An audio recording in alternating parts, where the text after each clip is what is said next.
This morning I convened the largest, strongest group of countries yet behind a just and lasting peace in Ukraine. Now, a huge amount has happened since I brought leaders together at Lancaster House here in London. That was just 2 weeks ago. President Zelensky has shown once again, and beyond any doubt, that Ukraine is the party of peace. Volodymyr has committed to a 30-day unconditional ceasefire, but Putin is trying to delay, saying there must be a painstaking study before a ceasefire can take place. Well, the world needs action, not a study, not empty words and conditions. So my message is very clear. Sooner or later, Putin will have to come to the table.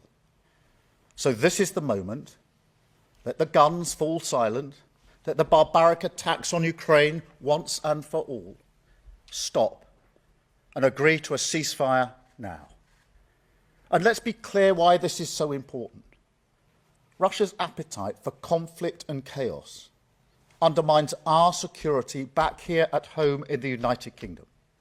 It drives up the cost of living. It drives up energy costs.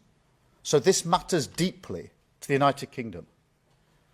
That is why now is the time to engage in discussion on a mechanism to manage and monitor a full ceasefire and agree to serious negotiations towards not just a pause, but a lasting peace, backed by strong security arrangements through our coalition of the willing.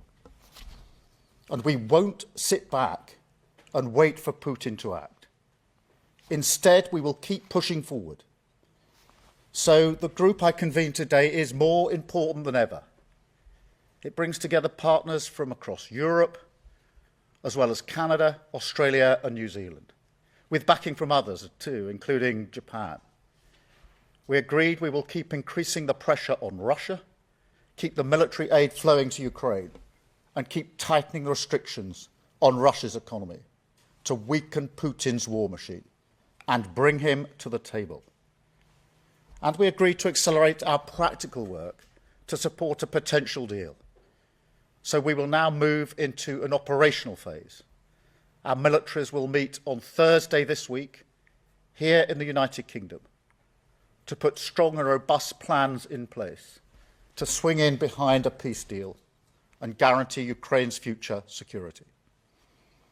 President Trump has offered Putin the way forward to a lasting peace. Now we must make this a reality. So this is the moment to keep driving towards the outcome that we want to see, to end the killing, a just and lasting peace in Ukraine, and lasting security for all of us. Thank you. I will now take some questions, starting with, I think, Hannah from the BBC. Hannah. Thank you, Prime Minister. You've said now is the time for concrete commitments. Can you give an example of a concrete commitment that has been made this morning? How many countries have indicated they might put troops on the ground, for example? And a second, if I may, you're doing all of this work on what a peacekeeping force might look like. What if Russia simply won't accept one? Well, let me start from the premise that a lot has happened, obviously, since we had the meeting at Lancaster House just under 2 weeks ago, particularly developments this week in relation to the position of Ukraine. And the group that met this morning is a bigger group than we had 2 weeks ago. There is a stronger collective resolve, and new commitments were put on the table this morning, both in relation to the coalition of the willing in terms of defending the deal, also in relation to the wider point, which is the collective defence and security of Europe. So more commitments on the table this morning, and an agreement that we now move to the operational phase, which is why the talks on Thursday, the military talks, will become the next focal point. There was a wider agreement this morning, which was that the yes but from Russia is not good enough, and that we agreed collective pressure will be put on Russia from all of us who are in the meeting this morning. So I'd say overall we are successfully gathering political and military momentum. I think more widely there was an appreciation this morning that a wider argument that I've been making that goes beyond just the question of Ukraine is that Europe needs to step up in its own defence and security. And so we moved forward on that front today because some of the commitments that were made were beyond simply the coalition of the willing in relation to making sure that we can defend any deal in Ukraine if one is reached, but also a step up for the collective defence and security of Europe, which is a really important part of the argument I've been making about the era that we're now in.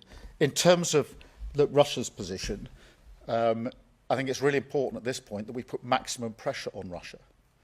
This yes but is not good enough, and that's why the collective resolve this morning was to put pressure, and we can collectively put pressure on Russia. There were a lot of countries represented this morning, a very strong collective resolve.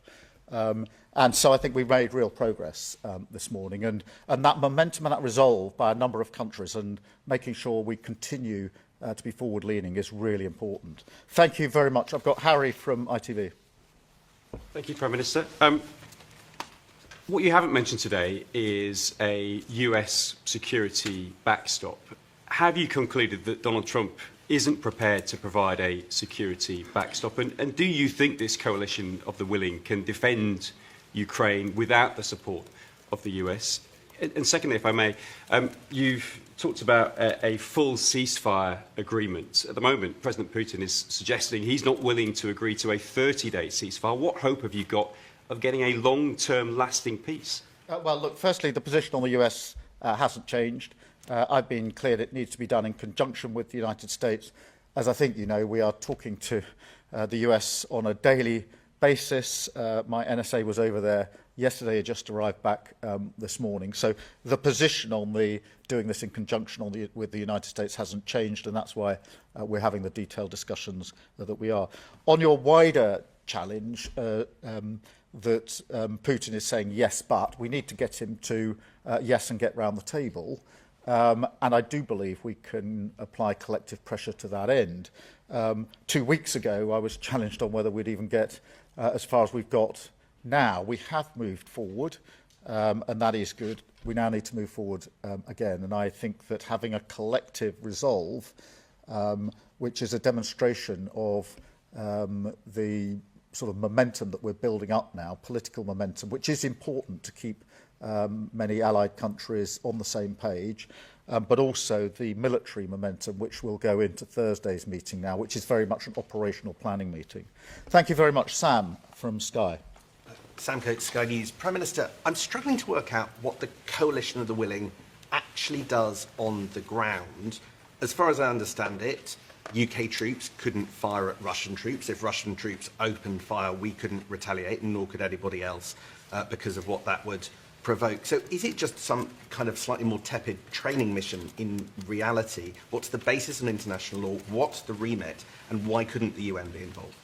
Well, the operational meeting is where the discussions are taking place as to what the capabilities will be. I've indicated a willingness for the United Kingdom to play a leading role in this, and indicated that if it's necessary, that will be troops on the ground and planes in the sky. There are different capabilities from different countries, but those are the operational discussions that are going on in relation to what this coalition of the willing will be able to provide. But obviously, we've got to get a deal first, so there's the pressure that needs to be put on to Russia to get around the table, to get the deal. Then there's a question of a ceasefire for a possible short period, and then the lasting peace that we need to see. But if there's going to be lasting peace, there's going to have to be security arrangements. I've been clear and unwavering about this, because we know from history, recent history, that a deal without security arrangements is not something which Putin respects. And therefore, it's in all of our interest to make sure the security arrangements are robust enough to defend the deal and to hold the peace.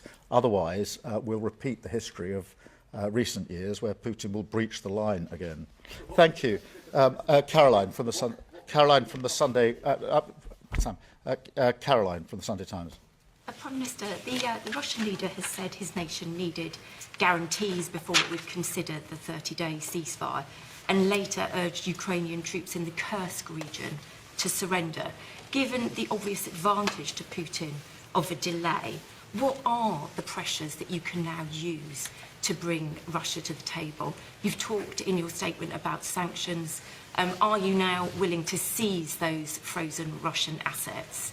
And also, what is your message to President Trump about the urgency of the situation now, that he must be part of the coalition to bring Putin to the table? I think there are 2 points of pressure. The first is more military capability for Ukraine, and fresh commitments put on the table this morning in that regard. So this group is moving forward on that. That's short-term military capabilities and longer-term military capabilities, because we also see Ukraine playing its own part in any security arrangements, which is very important.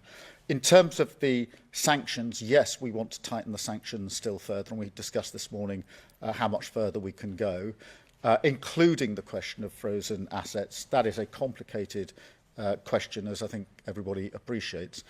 So we discussed further sanctions that have got nothing to do with the assets, which we will take forward as a result of this morning's discussion, but also a continuing discussion about what more can be done on the assets themselves. Thank you. Mikey from the Sunday Mirror. Hi, Prime Minister. There's a possible, perhaps even likely scenario where Vladimir Putin doesn't come to his senses, where he continues putting unreasonable demands on any ceasefire, on any negotiated settlement, perhaps doesn't even come to the table at all. And in that scenario, we can't be certain that Donald Trump is going to side with us and not with him. What's plan B? Well, firstly, we need to put Ukraine in the strongest possible position for whatever comes next, which has been my consistent position, whether that's around the table, which is what I hope it will be in negotiations, or if that doesn't come to pass. Secondly, on the US and Caroline, I'm sorry, you also asked me about the US. We are obviously talking to the US every day about what happens next. I am clear in my own mind that President Trump is absolutely committed to the lasting peace that is needed in Ukraine, and everything he's doing is geared towards that end. I'm also absolutely clear that the relationship between the UK and the US is the closest of relationships between allied countries, has been for decades and will continue to be for many years ahead. So that's the base on which we're planning. But it is important and reinforces why we need as many countries as possible thinking together, discussing together and moving forward together as a group, which is what we've achieved this morning. Thank you very much. I've got Dan from Politico. Hello, Prime Minister. Dan. Former White House advisor Fiona Hill, who's working on your defence review, believes that there's going to be a proliferation of countries seeking to obtain nuclear weapons as a result of the combination of what President Putin is doing and the fact that they think that they can no longer rely on the US to come to their aid. So, do you believe that's going to happen? What do you think you can do to prevent it? And if I may, given PIP benefit is not linked to work, how do you square making PIP harder to claim with your stated aim of getting people into work? Well, on the question of nuclear weapons, obviously our position is that we will do everything we can to prevent any increase in the availability of nuclear weapons. That's been a very clear and consistent position of this government and, to be fair, of previous governments in the United Kingdom. So that remains our position. Look, on welfare, I've made the principles clear enough. We need to support those who need support and to protect them, but at the same time we need to make sure that we support and protect those who need to and are able to get into work, which the current arrangements don't, I don't think, adequately do, and that's why it's important that we make the case for reforming welfare, which is what we're doing. And I've got Anna from the Mail on Sunday. So the examples of pressure you've given, Prime Minister, are things that the UK has done before and to date, and they don't seem to be working considering the Kremlin's response. How are you concerned about that, and is there anything you're going to do to ensure that pressure is actually more effective, perhaps. Donald Trump has just announced specific travel bans for Russian nationals included. Is that something you're considering? Well, look, firstly, the effect of the sanctions on the Russian economy have been pretty profound. We shouldn't underestimate the impact that they've already had. And by doubling down and increasing the sanctions, that will cause even more pressure and pain on the Russians, in combination with what President Trump is indicating would be the consequences as he sees it and the action that he proposes to take. So that's quite a combination. On the question of Putin's position of yes, but we need to move that. But just as I stood here in London 2 weeks ago saying we need to move forward, we need to make progress, so I say it again, I don't accept that things are frozen as they are today and that no party can now be moved forward. I don't accept that for a minute. I think that if we apply pressure, we show collective resolve and some clear-eyed leadership on this, we can move this forward to get the parties round the table for negotiations. And what then needs to come out of that is the just and lasting peace that everybody wants, not least the Ukrainians, and which is very important to the defence and security of Europe, and very important to the United Kingdom, because the impact of what happens in Europe always washes up on our shores, and it's already impacted us quite profoundly in the last 3 years. And that's why I think it's always important to appreciate that what's happening internationally is having a huge impact on us domestically. Thank you very much indeed. Thank you.